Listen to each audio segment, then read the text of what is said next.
¿Alguna vez te has puesto a pensar cuál es la mejor y la peor producción animada que ha salido de tu país? Porque mucho reírnos de los jóvenes titanes en acción, pero ¿y si en tu propio país hicieron algo tan malo que hacen que ahora ellos parezcan una obra de arte? Eso sí, hay que dejar claro que aquí vamos a hablar únicamente de animación, o sea, series y películas producidas o incluso coproducidas dentro de cada país. Y para que esto no se quede solo en mi opinión, traje unos cuantos invitados para que me ayudaran a elegir lo mejor y lo peor que han dado sus países en la animación. Así que ahora sí, vamos directo al top. En Argentina, sin duda tendríamos Las Aventuras de Hijitus, considerada por muchos como la serie animada más exitosa de la historia del país, al ser la primera de estas que se logró producir para el mercado televisivo, volviéndose tan transgeneracional que muchos padres se la pasaron a sus hijos, compartiéndose casi tanto como el mate. ¡Qué rico está este mate! Pero mucho antes de llegar a la tele, Hijitus nació primero en papel, siendo su creador Manuel García Ferré, un dibujante español más tarde nacionalizado argentino que, sin saberlo, terminó marcando a generaciones enteras del país. Sombrero, sombreritus, conviérteme en Super Hijitus. Todo comenzó en 1955, cuando Hijitus apareció por primera vez en la historieta Pío Pío dentro de la revista Villiquen. El personaje gustó tanto que García Ferré decidió darle aún más vida y fue así como en 1967 debutó en la televisión, nada más y nada menos que por Canal 13. Siendo esa la historia de cómo se convirtió en la primera serie animada infantil de la historia de la televisión argentina, un hito histórico. Si bien al principio no era una serie como tal, sino cortos diarios de un minuto que se repetían varias veces durante el día, funcionaron tan pero tan bien que empezaron a recopilarse en episodios más largos de entre 5 a 25 minutos. La serie original se transmitió hasta 1972, pero el cariño del público fue tan grande que incluso en los 90 volvió a tener nuevos episodios, muchísimos reestrenos. La historia transcurría en la ciudad de Trulalá, donde un niño pobre, Hijitus, vivía en un tubo, aunque con la ventaja de tener un sombrero mágico que le permitía transformarse en Super Hijitus, obteniendo fantásticos superpoderes con los que se enfrentaba al mal, ese mal casi siempre siendo un villano obsesionado con robarle el sombrero para conquistar Trulalá. Hijitus sin duda puede llevarse el título a ser la mejor serie argentina, o al menos de las más importantes, aunque si hablamos de películas no puedo dejar afuera la icónica Metegol, un hito para la animación argentina por la superproducción que fue y el reconocimiento internacional que consiguió. Si bien probablemente no sea la mejor en lo absoluto, es súper querida y con su historia del falso Messi contra el falso Cristiano Ronaldo, sin dudas logró conseguir un lugar como parte del legado animado del país. Pero volviendo a la televisión, podríamos mencionar todos los cortos animados de la reconocible Mafalda o La locura de Alejo y Valentina. Todo mal, loco, Vos, negro, me vendiste ¿Qué te cualquiera, pasa con mi amigo, loco? ¿Te haces el malo, Gil? ¡Recatate, boludo de mierda, Una serie animada en Flash que nació en internet y que con su estilo mega random y humor absurdo la repegó y se volvió tan viral al punto de que MTV terminó comprando los derechos y llevándola a la televisión en el 2004, donde tuvo varias temporadas y alcanzó un estatus de culto teniendo un humor un poco más adulto que otras series animadas reconocibles de la Argentina como El Payaso Plin Plin, Mini Beat Rocket Powers, que eran series muchísimo más inocentes, pero curiosamente fueron estas de las primeras en llegar a señales internacionales con Disney y Discovery Kids, lo cual ya es todo un logro. Pero pasemos a lo más divertido, pasemos a las peores, porque afortunadamente o desafortunadamente hay varios candidatos. Empezando como no, con Gaturros, la película, la cual la mayoría de sus críticas no son tanto por la película en sí, sino por su creador, que es bastante odiado en el país. Quiero decir, no sé cuántos autores tienen una estatua de su propio personaje ficticio que no aguanta más de 24 horas sin ser brutalmente vandalizada, pero no creo que sean muchas. La película, si bien es medio malita, no es ningún crimen contra la humanidad, pero inevitablemente termina pagando los platos rotos por la mala fama de su creador. Otra candidata es Soledad y Larguirucho, una especie de comedia musical que intentó mezclar animación con live action, pero con un resultado rarísimo que lo terminó dejando como un híbrido mal parido, al punto de que varios directamente la llamaron como la vergüenza nacional. Y también me imagino que muchos recordarán Plumíferos, el primer largometraje de animación 3D hecho completamente en Argentina, pero que lamentablemente no salió del todo bien. Digamos que fue como ver Pixar, pero si Pixar fuera una productora fantasma, porque ni siquiera Wikipedia tiene el estudio que hizo esto. De hecho, hay un rumor de que supuestamente fue un narco quien puso plata para esta película y así lavar guita. Returbio. Si hablamos de Brasil, la mejor producción animada, según la crítica, es El Niño y el Mundo. Esta película se estrenó en 2013 y desde su primer recorrido por festivales internacionales sorprendió a todo el mundo. ¿Por qué, te preguntarás? Porque no parecía una película animada cualquiera. Era como si alguien hubiera agarrado los dibujos de un niño cualquiera y con eso armaron una historia inmensa sobre la globalización. Esta película fue creada por Ale Abreu, un director que ya venía trabajando en un proyecto documental sobre América Latina, pero en medio de eso empezó a dibujar un niño y ahí mismo se le encendió el foco. Decidió seguir la historia de este personaje sin ningún guión cerrado, dejando que la música y las imágenes lo fueran guiando. Esta idea gustó tanto que logró financiamiento local y luego distribución internacional, primero en cines de Brasil, después a Estados Unidos y finalmente a decenas de países. Se convirtió en una de las películas brasileñas más premiadas de la historia, llegando incluso a ser nominada al Oscar en 2016. Y no es para menos, Cuca es un niño sencillo con trazos básicos,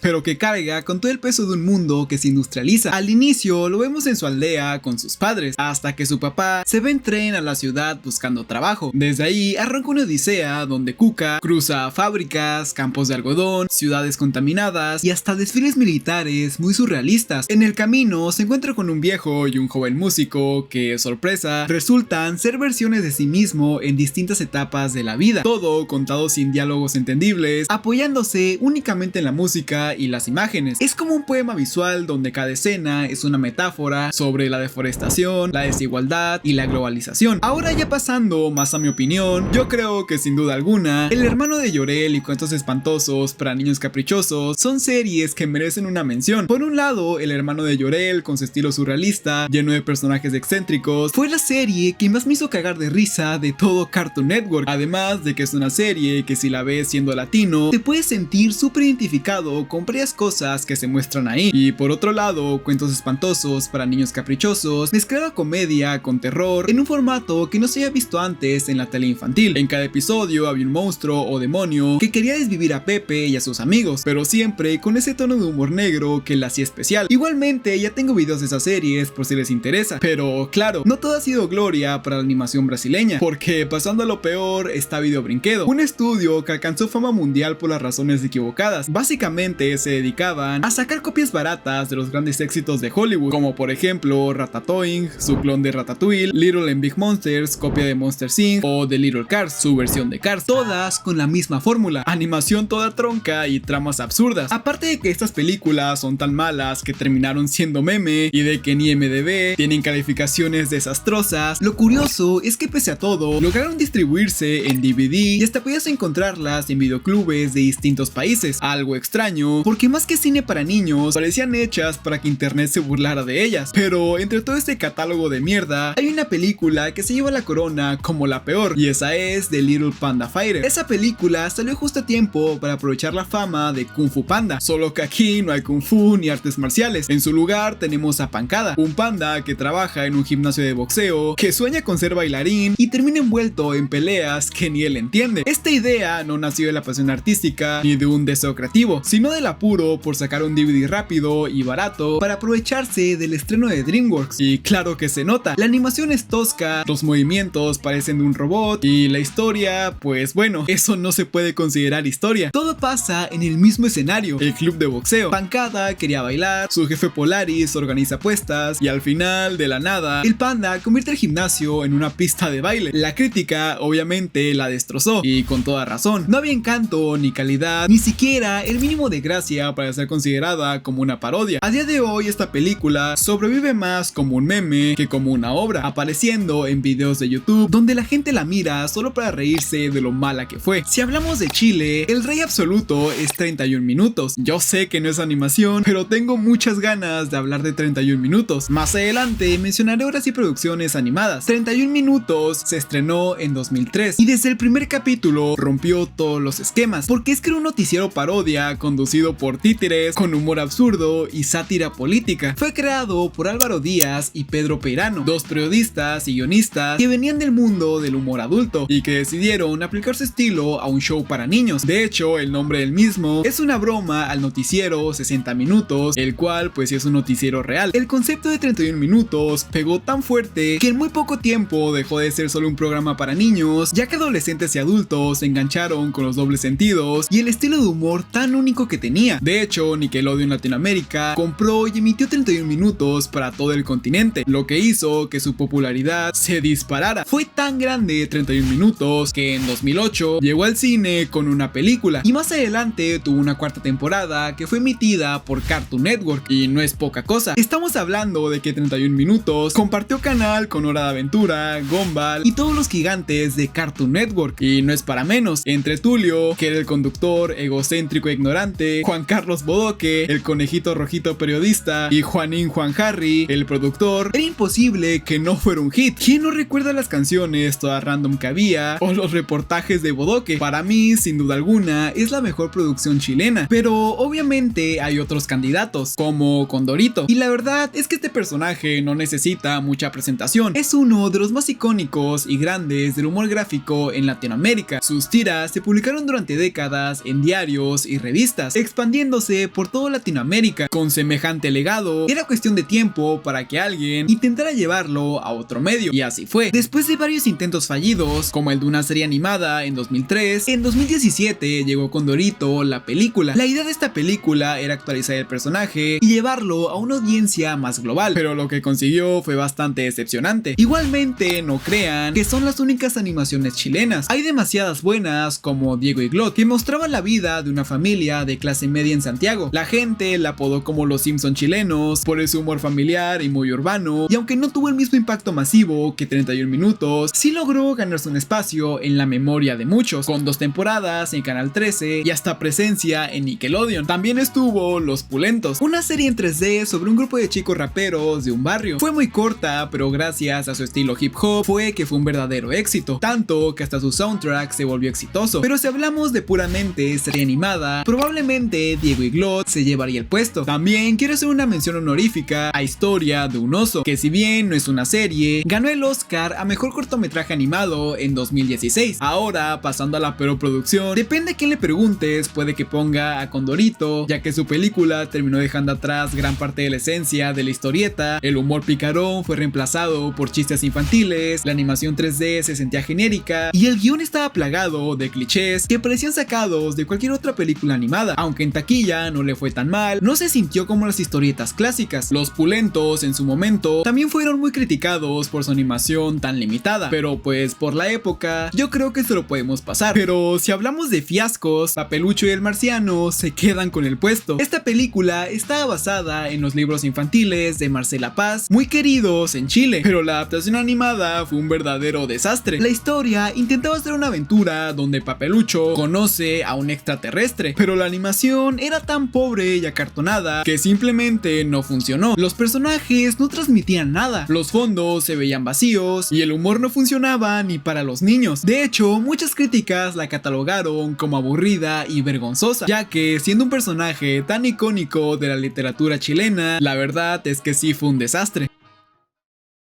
Si hablamos de Colombia, probablemente la serie más icónica es Mr. Trans. Esta producción nació en 2002 de la mano del animador Fernando González y se convirtió en un verdadero referente del humor absurdo colombiano. La serie giraba en torno a un oficinista solitario, obsesionado con el orden y lo rutinario, que siempre terminaba en situaciones surrealistas gracias a su imaginación y sus trances mentales. Lo interesante de Mr. Trans es que nunca intentó competir con la animación convencional, es más, todo lo contrario, con líneas limpias y colores intensos, pero con un toque expresionista que lo hacía único. Mr. Trans casi no hablaba, se expresaba con monosílabos, gestos y sonidos extraños, mientras que los demás personajes emitían gruñidos y onomatopeyas. Eso convertía la música en el elemento central. Cada episodio estaba cargado de canciones que ilustraban su estado de ánimo o le ayudaban a escapar de problemas. El personaje en sí mismo tiene un origen muy curioso. Primero, existió como concepto en el programa de radio La Hora Trance, donde se exploraban los pequeños misterios del día a día con imaginación y humor. Después pasó a cómic y libro ilustrado, y más tarde dio el salto a la animación con un cortometraje. Mr. Trans creció tanto que llegó a festivales internacionales, se presentó en Cartoon Forum y llegó hasta Cartoon Network. Con el tiempo, Mr. Trans se convirtió en un ícono cultural, ya que de alguna forma representaba al ciudadano común y sus problemas, como pagar impuestos, sufrir estrés o hacer filas eternas, pero siempre lo transformaba en situaciones situaciones absurdas y divertidas. Esa mezcla de humor visual, música y surrealismo cotidiano es lo que la consolidó como la serie animada más recordada de Colombia. Otras buenas producciones animadas son Desde Pequeñas Voces, un documental animado que trata sobre niños que fueron víctimas del conflicto armado, o El Libro de Lila. Ahora, hablando de la peor producción colombiana, sin duda alguna se lo lleva Bolívar el Héroe. Esta película, dirigida por Guillermo Rincón, intentó narrar la vida de Bolívar como si fuera un anime, pero salió tan mal que terminó convirtiéndose en una obra de culto a la inversa. La idea de este proyecto nació del propio Rincón, quien apenas con $70,000 de presupuesto armó un pequeño equipo de trabajo y tardó 2 años en completarla. Su idea era darle a Bolívar un estilo tipo anime para atraer al público joven, pero la ejecución fue desastrosa. Diseños disparejos, fondos vacíos y una animación hecha cuadro a cuadro. El resultado fue un intento fallido de imitar a Dragon Ball, con personajes que cambiaban de tamaño de un plano a otro y batallas que en lugar de ser épicas resultaban ridículas. En esta serie Bolívar era un héroe de cabello azul con ojos gigantes y poderes mágicos otorgados por su espada. Sus aliados son versiones juveniles de Manuelita Sanz y Antonio José de Sucre, convertidos en sidekicks, y el villano principal era Tiránico, un monstruo que representaba al Imperio Español. Y pues qué decir, entre la pésima imitación de anime, el guión vergonzoso y los diálogos tan cursis que parecían parodia, pues fue una mierda. También quiero hacer una mención a Betty Toons, una caricatura toda cursiada de Betty la Fea. Y ha llegado el momento de hablar de Ecuador. Como mejores tenemos a Dalia y El Libro Rojo, proyectos pilotos o cortos que participaron en concursos como Las Cartas de Hockey Pocky, finalista de Cartoon Network, pero no llegó a emitirse. En Ecuador, probablemente el título de la mejor producción animada se lo lleva Dalia y El Libro Rojo. Esta película se estrenó en 2024 y fue dirigida por David Bisbano, con la producción de Mate CG, un estudio ecuatoriano que ya había trabajado con grandes estudios como Marvel. Lo interesante de Dalia y El Libro Rojo es que fue una coproducción internacional. Participaron equipos de Argentina, Perú, Brasil, Colombia, España y, por supuesto, mi bonito Ecuador. La historia de esta película trataba sobre Dalia, una niña de 12 años que encuentra el libro inconcluso de su padre y debe terminarlo adentrándose en un mundo fantástico lleno de personajes que quieren ser protagonistas. Lo bonito es que más allá de la aventura, la película habla sobre la creatividad, la lectura y la valentía, con un estilo visual súper bonito. De hecho, no se conformaron con una sola técnica de animación, mezclaron stop motion, 2D, CGI en 3D y un Real Engine, lo que le dio una estética mitad artesanal y mitad digital. No fue un proyecto pequeño. Dalia y El Libro Rojo debutó en el festival de Sitges,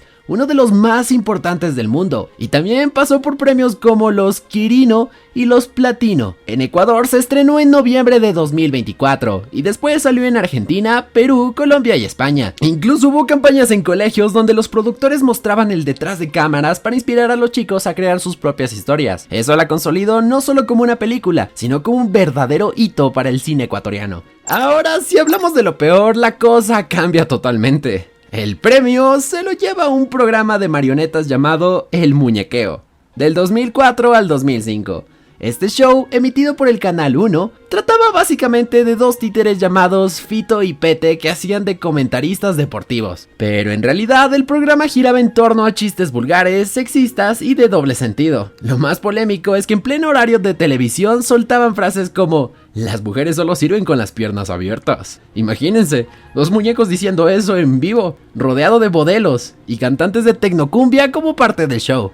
Ay, Ecuador es tan sorprendente. Desde su estreno fue duramente criticado. Los diarios recibían cartas de televidentes indignados. Los organismos reguladores llamaban la atención al canal y aún así lo mantuvieron al aire durante un tiempo. La crítica lo catalogó como el punto más bajo de la televisión ecuatoriana, un ejemplo de cómo la falta de control permitía que pasara casi cualquier cosa. Finalmente, en el 2005 fue cancelado por la presión del público, pero ya había quedado en la memoria como un desastre televisivo, donde dos marionetas se usaban como excusa para hacer humor, que no era más que groserías y misoginia disfrazadas de comedia. Así que, por un lado, Ecuador puede presumir de un proyecto como Dalia y El Libro Rojo, que mezcla arte, innovación y cultura, y por el otro arrastra el recuerdo incómodo del Muñequeo, probablemente la peor producción de su historia.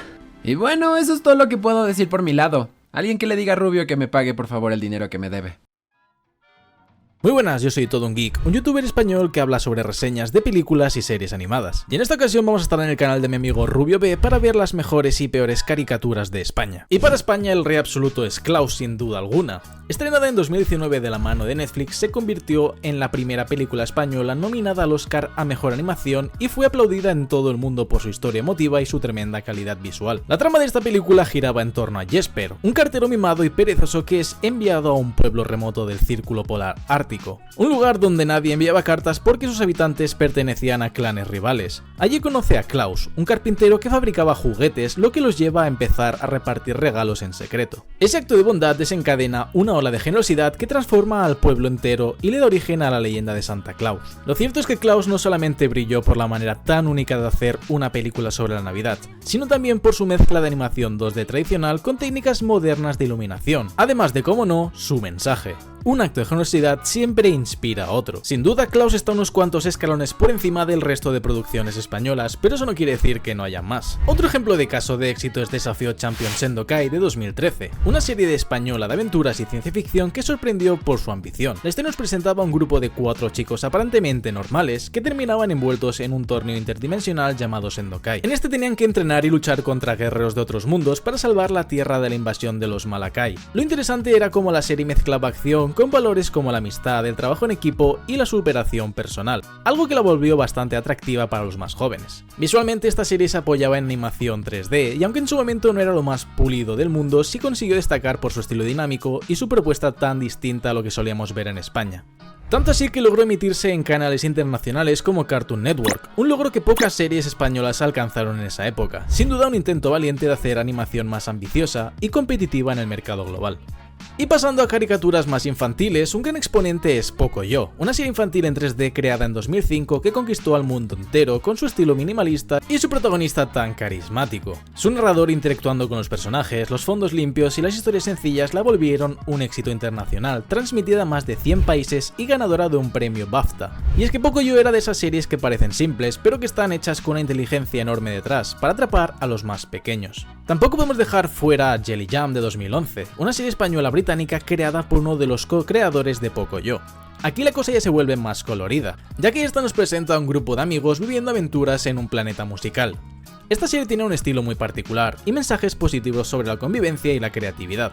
Y pese a que no alcanzó la fama de Pocoyo, sí consiguió llegar a canales a escala global y demostrar que España podría crear bastantes series buenas infantiles. Pero no todo es bueno. Si pasamos al lado oscuro de la animación española, tenemos que hablar de La gallina turuleca. Esta película estrenada en 2019 sobre el papel pintaba bien, rescatar al famoso personaje de la canción infantil de los payasos de la tele y convertirla en una aventura animada para niños. Pero lamentablemente la realidad fue otra. Para empezar, la historia de esta película iba sobre Turuleca, una gallina que no podía poner huevos y por ese motivo sufría la burla del resto del gallinero. Sin embargo, todo cambia cuando Isabel, una antigua profesora de música, descubre que Turuleca era capaz de entender a los humanos, hablar e incluso cantar. Este hecho la convierte en la estrella de un circo, pero el villano de la película Armando Tramas quiere hacerse con el circo y Turuleca tiene que luchar por él. Y bueno, ¿por dónde iniciamos? La animación resultó ser muy pobre, con texturas que parecían sacadas de un videojuego barato y además con movimientos súper rígidos. Además, el guión era excesivamente simplón, tanto que muchos las consideraban aburrida, y es que recordemos que la película estaba hecha a partir de una canción. Era de esperar que no tuviera el mejor guión del mundo. Incluso la voz del protagonista llegaba a ser bastante molesta. En taquilla la película pasó sin pena ni gloria, y aunque algunos pueden argumentar que ganó el Goya a Mejor Película Animada en 2021, teniendo en cuenta que era la única candidata en la categoría, pues no sé si el primero realmente signifique algo. Y sí que es cierto que hay muchas más producciones españolas que son malas, como por ejemplo El espíritu del bosque o El sueño del bosque de San Juan, pero ninguna tiene una trama y una historia tan mala como la película de la gallina que habla y canta. En México, la producción animada que más brilló en los últimos años fue Villanos, una serie que empezó como una colección de cortos en el año 2017 y que poco después se transformó en una serie completa, consolidándose como la producción animada mexicana más reconocida a nivel internacional. Para que entiendan un poco, la serie iba de Black Hat, un elegante y aterrador demonio que dirigía una organización dedicada a ayudar a otros villanos a ser más malvados y efectivos en sus planes. Tenía compañeros como el Dr. Flug, un científico que nunca se quita su bolsa de papel de la cara, y Demencia, una chica obsesionada con él muy peligrosa. También está 505, un experimento fallido porque resultó siendo muy tierno y bonachón para servir para la maldad. Cada capítulo resultó mezclado con humor y sátira a los chistes de superhéroes refiriendo a la cultura pop. Otra de las razones por las que los villanos brillan tanto fue por su trama fresca y original, alejada de la típica serie infantil, ya que en vez de tener héroes como protagonistas, la serie era sobre villanos, además de que supongo mantener un tono oscuro sin perder en el humor, lo que la volvió atractiva tanto para niños como adultos. Otro punto clave fueron sus crossovers, porque no eran crossovers como cualquiera. Literalmente había episodios donde Black Hat le partía su madre a personajes que en teoría eran superpoderosos como Antipapaleta, lo que solo hizo que el público lo amase más. Gracias a todo eso, Villanos se convirtió en un verdadero orgullo nacional, ya que fue la primera serie mexicana en dar asalto a Cartoon Network y HBO Max. Recibió excelentes críticas por su originalidad y demostrando que Latinoamérica también podía hacerse animación de clase mundial. Otra producción mexicana top fueron Los sustos ocultos de Frankelda, una serie stop motion de Cinema Fantasma que se estrenó en el año 2021 y que desde el primer capítulo dejó en claro que la animación mexicana podía estar a la altura de cualquier producción internacional. No solo porque cada episodio parecía una mini película, sino porque supo rescatar el espíritu de las historias de terror clásicas para niños, pero con un estilo totalmente mexicano. Para que tengan un poquito de contexto, esta serie trata sobre un misteriosa escritora fantasma que con ayuda de su libro encantado cuenta historias aterradoras donde los niños y niñas tienen encuentros con monstruos, los cuales las hacían enfrentar a sus miedos más profundos. Cada historia, además de presentarnos algún miedo, nos muestra qué sucedería si nos dejáramos llevar por ellos y no defendernos de lo que queremos y pensamos. Los sustos ocultos de Frankelda fueron relativamente cortos, ya que solo tuvo 5 episodios, pero bastó con eso para hacer un gran homenaje a la Ciudad de México, ya que la mayoría de sus episodios transcurrían en la misma. En lugares como Xochimilco, esta serie fue muy bien recibida por la crítica, siendo calificada como excepcional y no es para menos. Frankelda demostró que Latinoamérica también se podrían hacer stop motions de clase mundial, pero en realidad estas dos no son las únicas producciones animadas buenas en México. A mediados de los 2000 apareció una película de Huevos, creada por los hermanos Rivera Palacios y Huevo Cartoon, que con su humor tan mexicano y personajes carismáticos y una animación muy sólida para la época fue completo éxito para la taquilla.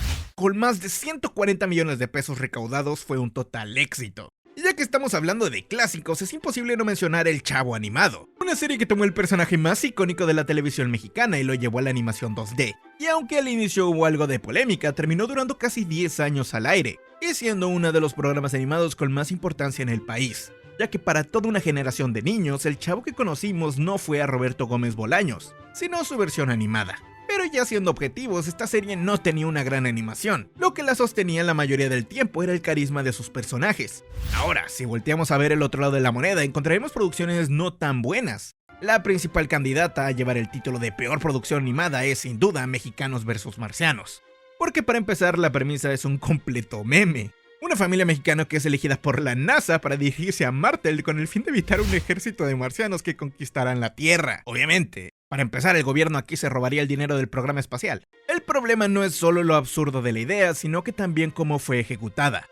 La animación luce de baja calidad con personajes planos y simples, que no tienen desarrollo alguno, además de muchos de ellos se reducen a estereotipos mexicanos llevados al extremo. Algo que podría verse como humor, pero que también termina siendo ofensivo y denigrante para muchos. Por ejemplo, un mexicano siendo el conserje de la NASA o los apodos como el Adal, el Chacas, el Reyes. La trama en realidad no existe más allá de ser chistes. Se basan en hacer puras babosadas e intentos de humor vulgar, escatológico y de doble sentido, que lejos de resultar ingenioso se siente forzado. Otro punto que le juega en contra es la forma en que caricaturizan al mexicano. Irresponsable, vulgar, exagerado. Oye, no mames, pero eso sí es verdad. Mexicanos vs Marcianos no solamente falla en ofrecer una historia coherente, sino que cayó en lo más bajo de los chistes y el mal gusto.